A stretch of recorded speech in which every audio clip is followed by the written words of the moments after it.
I'm going to share a little tip with you now, and I'm going to show you a quick and easy way that means that you won't have to sew in any more ends. On a project like this with multiple stripes, it's going to be a godsend for you. You're going to absolutely love it, and it involves a magic knot. I'm going to show you how to do it now. So you're going to need a pair of scissors. Now what I like to do is I will work right the way to the end of the row here, and then make sure that the yarn is fairly tight around your hook. Now I'm going to cut 1 inch or 2 here. And this sounds really drastic, but trust me.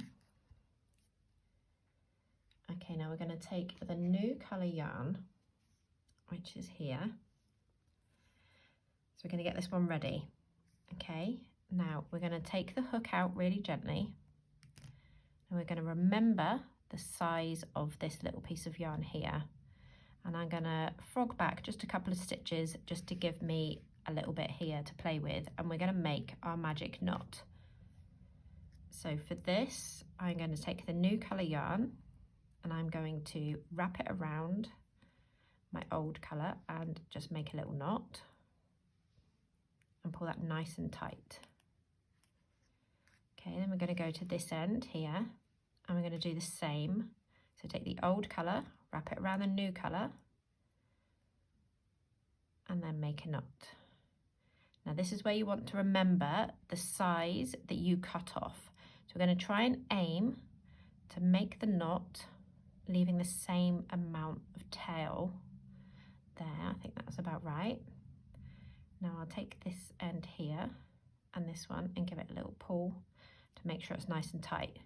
Now you're going to hold on to the old colour, hold on to the new colour, and you're going to pull them, and you're going to watch as those knots come together.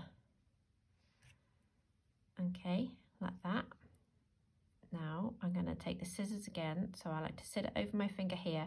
We're going to just trim these ones really, really close to the knot, as close as you can get, like that. Okay, so what you're going to do now is you're going to insert your hook back into the loop there, and you're just going to finish the row.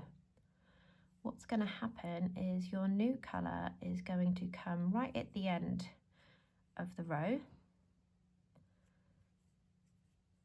It's either going to sit within the stitch or it's going to sit on your turning chain. And there's your new colour, ready to start your new row.